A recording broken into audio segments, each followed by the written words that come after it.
बहुपद के अध्याय में एक से अधिक पद रहेगा, जैसा कि इसका शाब्दिक अर्थ बहुपद है। ठीक है, यहाँ पर देख रहे हो कि ये है 4x + 5, तो यहाँ पे ये जो 4x है ये एक पद है, और ये पांचवा जो है 5 जो लिखा हुआ है ये इसका दूसरा पद है। तो अगर मैं इसको कहूँगा ना एक साथ अगर मैं बोलूँगा तो ये द्विपदीय बहुपद है, क्योंकि इसमें कितने पद हैं? 2 पद हैं, ये एक पद और ये दूसरा पद। ठीक है, जब आप बहुपद पढ़ेंगे तो यहाँ पर आपका जो इक्वेशन लिखा रहेगा, ठीक है, या आपका जो मानक समीकरण जो भी कह सकते हो, उसमें चर और अचर 2 राशियां हैं, वो दोनों सम्मिलित रूप से आपको मिलेगा जब बहुपद आप देखेंगे किसी भी बहुपद में। जैसे यहाँ पे 4x लिखा हुआ है, तो इस 4x में आपको दिख रहा है कि ये जो 4 है वो एक अचर पद है या अचर राशि है, और ये जो x है ये क्या है? चर है। दोनों में अंतर क्या होता है कि जो अचर राशियां होती हैं वे इनका मान क्या होता है? निश्चित होता है, फिक्स होता है। जैसे मैं 4 बोल दिया तो 4 एक फिक्स्ड वैल्यू है, एक निश्चित मान है। 4 कहने का मतलब केवल और केवल 4, 4 5 नहीं हो सकता और 4 3 नहीं हो सकता है। 4 एक निश्चित राशि है। लेकिन जब मैं चर राशि की बात करता हूं तो यहाँ पे जैसे चर राशि के रूप में x को लिखा हुआ है, इस चर राशि का मतलब ये, इसे इंग्लिश में वेरिएबल कहते हैं। अगर कुछ बच्चे अगर कंफ्यूज होते होंगे कि चर और अचर में कौन सा निश्चित होता है और कौन सा वेरी करता है, तो ये नाम जो है वेरिएबल से पता चलता है। वेरिएबल मतलब वेरी करना, मतलब मान अनिश्चित होगा। x, जब मैं आपके पास शब्द बोलता हूँ x या वैल्यू बोलता हूँ x, तो x का मान आपके दिमाग में क्या आता है? कुछ भी नहीं। 1 भी हो सकता है, 2 भी हो सकता है, 4 भी हो सकता है, वो कोई निश्चित नहीं है। लेकिन जैसे ही मैं ये 5 बोलूंगा ना, तो 5 आपको पता है कि एक निश्चित संख्या है, निश्चित मान है 5। 5 मतलब 5, एक फिक्स वैल्यू। तो चर और अचर दोनों से मिलकर बहुपद का समीकरण बनता है। अब आप इसका एक प्रकार का मानक रूप है जो आपको सरल शब्दों में या सरल इक्वेशन के रूप में मैं लिखा हूँ। मानक इक्वल ऐसे एग्जैक्ट नहीं लिखते हैं, लेकिन ये आपके समझने के लिए आसान होगा। ax⁴ धन bx⁴ धन cx² धन dx धन e। ठीक है, तो आपको ध्यान में रखना है कि जब मानक रूप में कोई बहुपद लिखा रहेगा ना, तो उसमें जो भी चर राशि है उसकी सबसे बड़ी घात पहले लिखी जाएगी, उसके बाद इससे छोटा घात, फिर उससे छोटा घात, फिर उससे छोटा घात, और अंत में 0। देखो यहाँ पर इसकी घात 1 है और e के साथ मैं कुछ नहीं लिखा हूं, मतलब ये पावर में 0 है। क्योंकि किसी भी संख्या में जब पावर में 0 आ जाता है तो उसका मान कितना होता है? 1, अर्थात ये ई ही है, ई, क्योंकि 1 के साथ ई का गुणा होगा तो ई रहेगा। तो देखो यहाँ से घटते क्रम में गया, पहले 4, फिर 3, फिर 2, फिर 1, फिर 0। इसके साथ जो चर राशि दिख रहा है पूरे समीकरण में या पूरे जो मानक पद में, बहुपद में जो चर राशि दिख रहा है x, इस x के सामने हो सकता है किसी अचर राशि का गुणा हो या ना भी हो।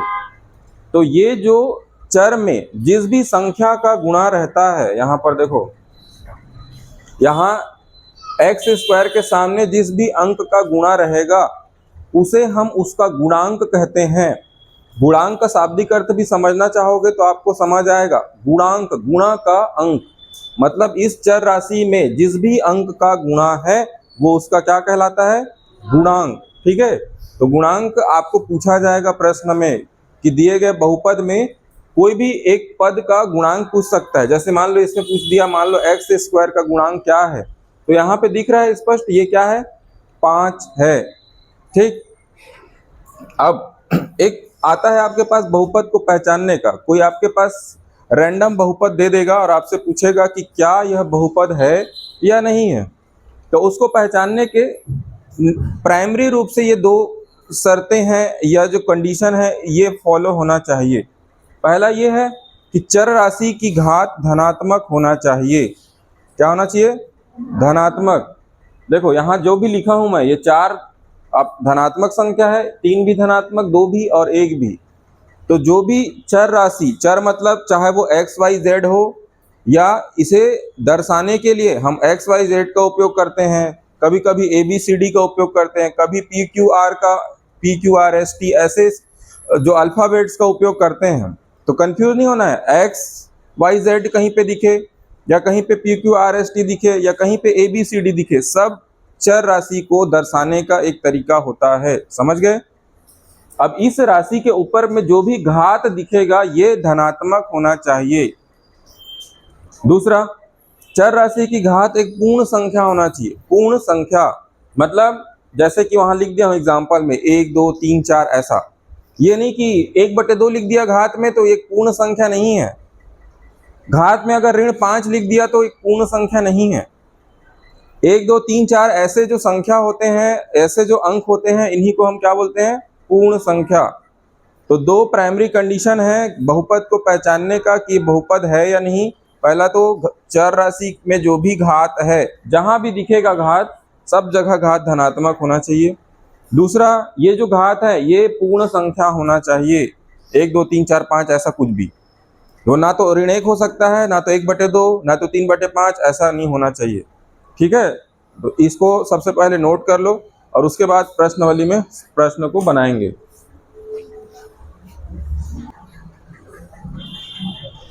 तो 4.1 का जो प्रश्न में जो पहला प्रश्न दिया हुआ है, इसमें जितने प्रश्न दिए हुए हैं, कितने प्रश्न हैं, 5। इन 5 प्रश्न में इन 2 को छोड़कर बाकी सब क्या है, बहुपद है। इसने पूछा था आपसे कि कौन सा बहुपद है और कौन सा नहीं है।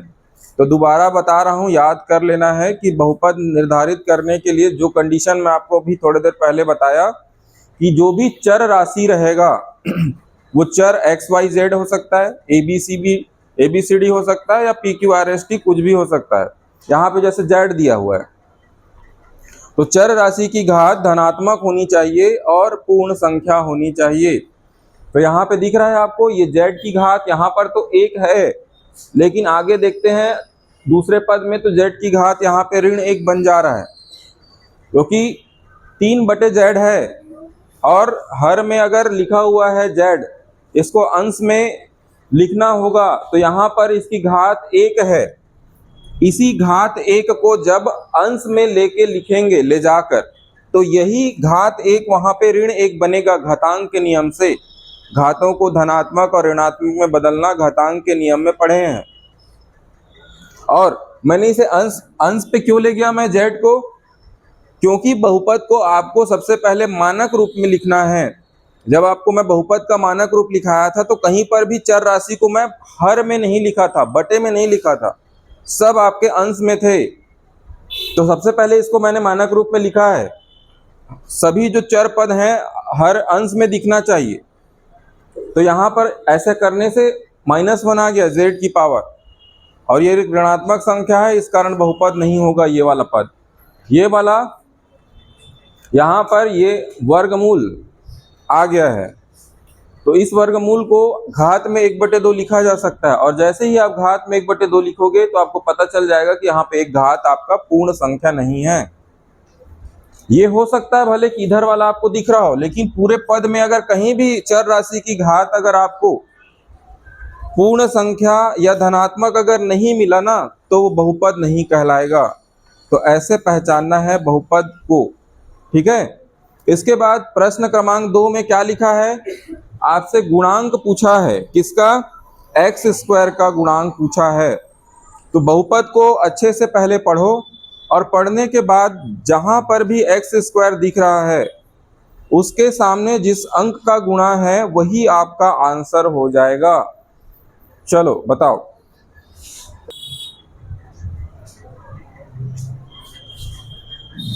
जिनको समझ नहीं आया है वो अच्छे से समझ लेना, क्योंकि x² का जो गुणांक वाला किसी बहुपद में गुणांक का प्रश्न आपके एग्जाम पे रहता है, और इतना सरल है ये, उसके बाद भी इसमें गलती कर देते हो तो आपका 1 से 2 नंबर इसमें ही कट जाता है। गुणांक मतलब बोला ना मैं कि जो भी चर राशि दिख रहा है उसके साथ जिस भी अंक का गुणा है वही उसका गुणांक है। इस वाले प्रश्न में x² का गुणांक पूछा है, चूंकि यहाँ पे ये वाला पद भी x² है और इसके बाद वाला पद भी x² है, तो हमको x² का गुणांक बताना था, इसीलिए हमने पहले उन दोनों पदों को आपस में जोड़ दिया है। कि दो समान घात वाले पद आपस में जुड़ते हैं या घटते हैं। आगे भी आपको काम आएगा। ये भी एक्स स्क्वायर का पद है और ये भी एक्स स्क्वायर का पद है, आपस में जुड़ के 5x स्क्वायर बन जाएगा और आगे 3x धन 2 रहेगा। आपसे चूंकि एक्स स्क्वायर का गुणांक पूछा था, इसलिए अब एक्स स्क्वायर का गुणांक कितना बनेगा? 5। यहाँ पे पूछा है एक्स स्क्वायर का गुणांक, तो गुणांक मतलब जिस एक्स स्क्वायर के सामने जिस भी अंक का गुणा है यहाँ पे और चिन्हों के साथ लेना है उसे। यहाँ पर ऋण 5 का गुणा है, इसलिए एक्स स्क्वायर का गुणांक ऋण 5 है। 5 लिख दोगे तो गलत हो जाएगा। इस प्रश्न में एक्स स्क्वायर के साथ किस संख्या का गुणा है? 1/2 का गुणा है। एक्स स्क्वायर के साथ 1/2 का गुणा है, इसीलिए यहाँ पर एक्स स्क्वायर का गुणांक होगा 1/2। इसको लिख लो।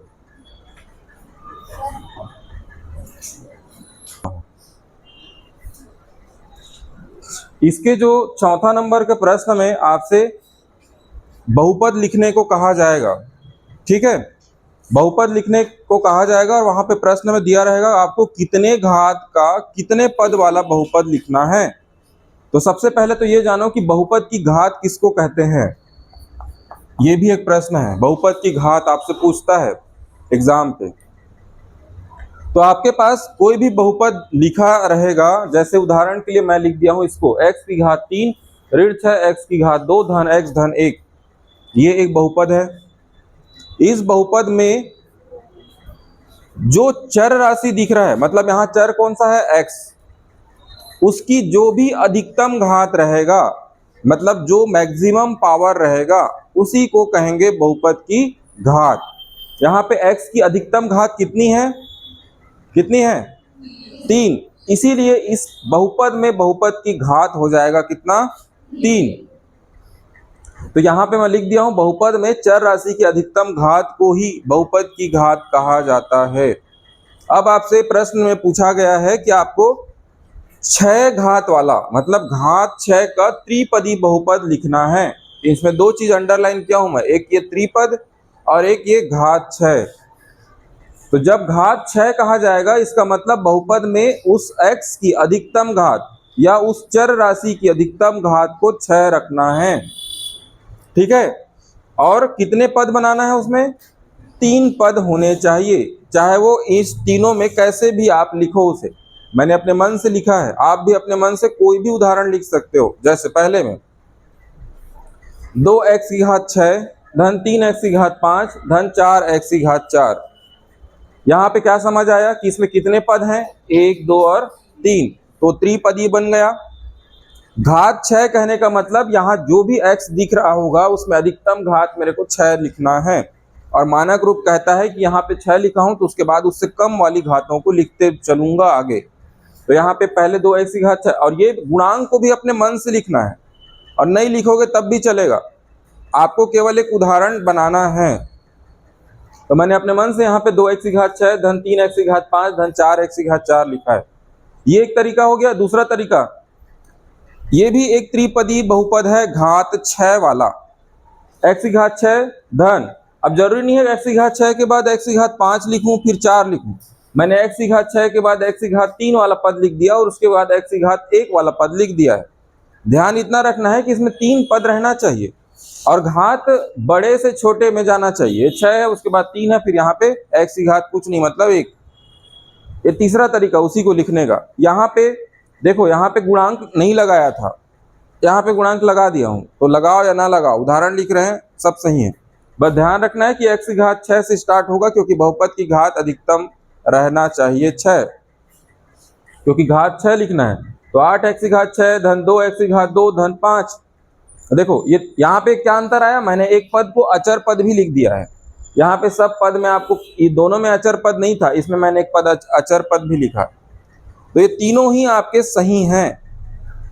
तो उदाहरण लिखने का सबसे आसान तरीका क्या, आपको 2 बातों पे ध्यान रखना है। अधिकतम घात कितना रखोगे, यहाँ पे चूंकि घात 6 वाला बहुपद बनाना था इसलिए अधिकतम घात 6 रखोगे, और कितना पद रखोगे, 3 पद। तो ये इसका ये तीनों उदाहरण है इस वाले बहुपद का, नोट डाउन करो और इसके बाद जो प्रश्न लिखा है उसको बना के दिखाओ।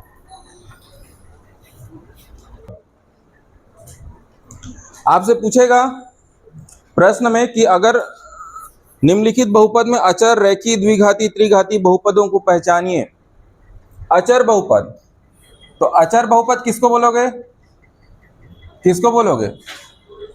जिसमें केवल और केवल अचर पद हो, जिसमें केवल अचर पद हो।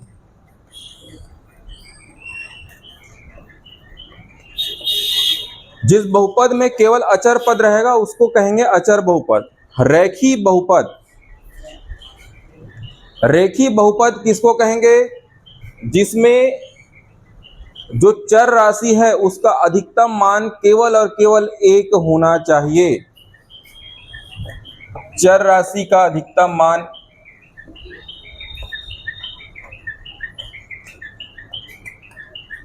मान एक। रैखिक बहुपद किसको बोलेंगे? जिसमें चर राशि का अधिकतम मान एक होना चाहिए। द्विघाती बहुपद, ये तो जान ही रहे हो, किसको बोलेंगे? जिसमें बहुपद की घात कितना होना चाहिए? 2।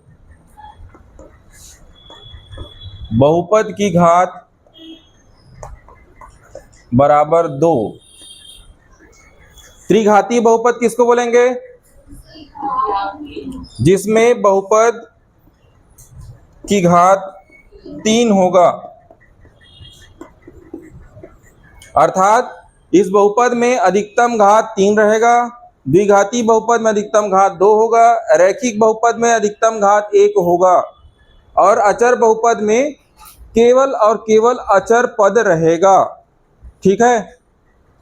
अब जो 6वां नंबर के प्रश्न में लिखा हुआ है उसमें से आपको पहचानना है कि कौन सा रेखीय बहुपद होगा और कौन सा द्विघाती होगा, कौन सा त्रिघाती बहुपद होगा, आपको पहचान कर लिखना है। चलो बोलो, 6वां का पहला नंबर का सवाल, किस प्रकार का बहुपद होगा? ये कैसा बहुपद होगा? अपने बुक में देखो, उसको बाद में लिखना। पहला नंबर का प्रश्न, किस प्रकार का बहुपद है? दूसरा नंबर का बहुपद कैसा है? त्रिघाती, इसमें भी x की अधिकतम घात 3। तीसरा नंबर का प्रश्न द्विघाती। चौथा नंबर का प्रश्न रैखिक बहुपद है, यहाँ पे केवल t+3 लिखा हुआ है तो t की घात में 1 है। 5वां नंबर का प्रश्न त्रिघातीय बहुपद, y का अधिकतम मान कितना है? 3। और 6वां नंबर का प्रश्न अचर बहुपद है, इसमें केवल 8 लिखा हुआ है और 8 एक अचर पद है, इसके अलावा कोई भी अचर पद नहीं है, इसलिए ये अचर बहुपद कहलाएगा। 7वां नंबर का प्रश्न द्विघाती बहुपद है और 8वां नंबर का प्रश्न द्विघाती। 9वां नंबर का प्रश्न रैखिक बहुपद, x की घात कितना है? 1 और उसके अलावा और कोई x में कोई भी और घात नहीं है। 10वां प्रश्न अचर बहुपद, केवल 4 बस है। 11वां नंबर का प्रश्न रैखिक बहुपद है, u की घात केवल कितना है? 1। और 12वां नंबर का प्रश्न अचर बहुपद, ऋण 3/7 बस है इसमें, जो कि एक अचर पद है। तो ऐसे आपको कॉपी में